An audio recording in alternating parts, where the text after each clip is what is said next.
Today, we are embarking on an extraordinary journey to explore a mystery that has captivated minds for millennia. The red heifer, a perfect animal described in the Bible as the key to purifying sins. But what does this enigmatic creature have to do with the end times? And why is a 1,000-year-old seed, miraculously resurrected by science, causing such a stir among believers and researchers alike? Prepare yourself for an incredible voyage that connects the ancient wisdom of the Old Testament with the cutting-edge discoveries of modern science, revealing signs that many believe are unfolding right before our very eyes. In the book of Numbers, specifically in chapter 19, the Bible introduces us to a ritual that is both unique and profoundly symbolic. At the heart of this sacred act is a red heifer, a young cow with a distinctive reddish-brown coat. However, this was no ordinary heifer. It had to be absolutely flawless. The animal was required to be without any blemishes, not possessing even a single hair of a different color, and it must never have been used for any form of labor. This meant that no yoke, that heavy wooden piece traditionally used for plowing the earth, could have ever touched its neck. Additionally, the heifer must not have borne any offspring, ensuring that it remained untouched and pure in every conceivable way. The ritual involving the red heifer was conducted outside the Israelite camp, which was quite unusual since most sacrifices were typically performed within the sacred confines of the tabernacle. According to the scriptures, the priest Eleazar would sprinkle the heifer's blood 7 times before the tent of meeting. This number 7 is deeply significant in Jewish tradition, symbolizing perfection and completeness. Following this, the animal was burned entirely, and into the fire were thrown cedar, hyssop, and scarlet wool ingredients that reinforced the overarching theme of purification. The ashes collected from this process were then mixed with living water, pure, running water, and used to cleanse those who had come into contact with death, thereby restoring their ceremonial status before God. This sacrifice was unique for several reasons.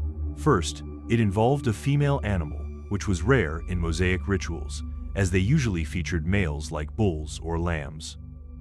Second, the red color was crucial, a shade that evoked blood, life, and redemption.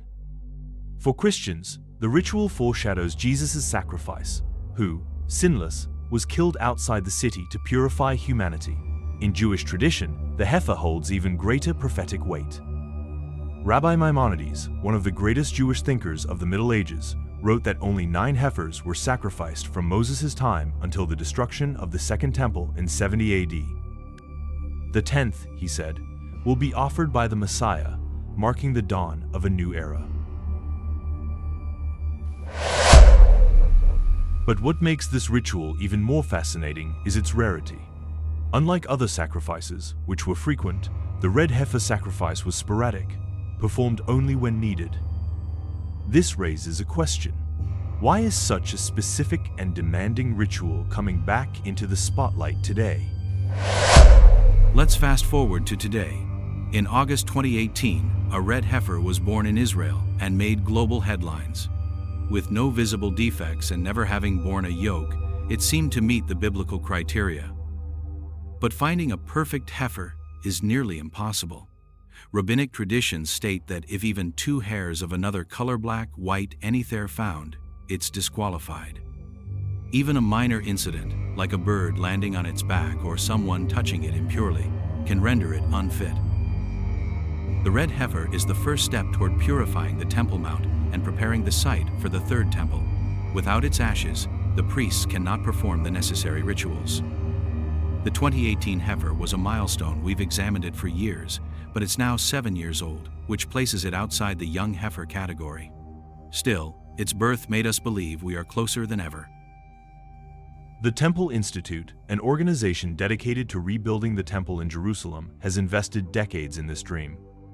They've already recreated priestly garments, sacred utensils, and even trained priests from Aaron's lineage. But everything hinges on the heifer. Why? Because many prophecies in both Judaism and Christianity point to the temple as the stage for the end times. In Matthew 24, Jesus speaks of the abomination of desolation defiling the temple. In 2 Thessalonians, Paul describes a man of lawlessness who will sit in God's temple. For that to happen, the temple must exist. In recent years, breeders in Israel and even the United States have used genetic selection techniques to produce red heifers. Some are sent to Israel for inspection, but the process is expensive and controversial. Critics say it's an artificial manipulation of a sacred ritual. Supporters argue it's a legitimate effort to fulfill divine will. What do you think? Now, let's shift focus to another biblical mystery, the balm of Judea, or balm of Gilead. According to tradition, the Queen of Sheba brought this rare resin as a gift to Solomon, a symbol of wealth and prestige. Extracted from a plant that flourished on the shores of the Dead Sea, the balm was a treasure in antiquity. In the Bible, it appears in Genesis 37, when Joseph's brothers sell him to merchants carrying Sori the balmand in Jeremiah 8. As a remedy, the prophet laments not being able to find to heal his people. The balm was more than a perfume. It was a luxury commodity used in medicinal ointments, temple incense, and even as an aphrodisiac, according to some historical accounts. The Romans called it liquid gold, and Cleopatra, it said, had entire plantations dedicated to it in Egypt.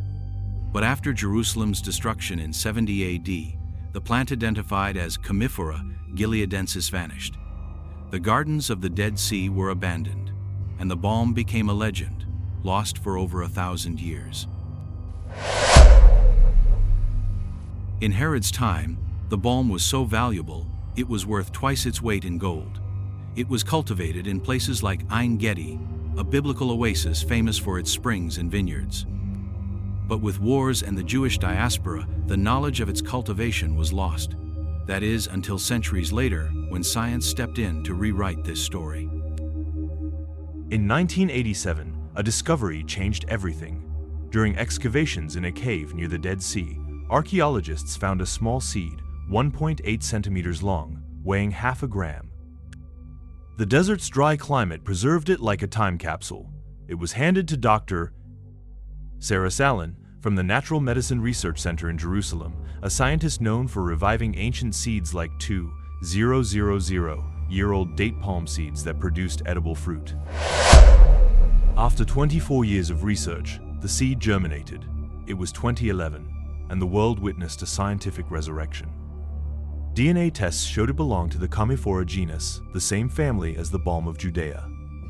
Though it didn't exude the classic fragrance, chemical analyses revealed compounds with anti-inflammatory and antibacterial properties, an echo of the biblical remedy. The plant was named Sheba, in honor of the queen who may have carried its ancestor millennia ago. Let's connect the dots. The red heifer promises purification and the coming of the Messiah. The millennial seed proves that life can rise from the dust.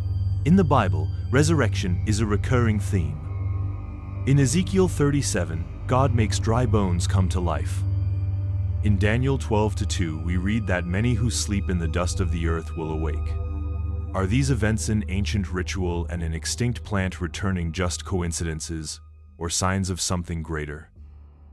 In Matthew 24, Jesus lists the signs of the end: wars, famines, earthquakes, false prophets.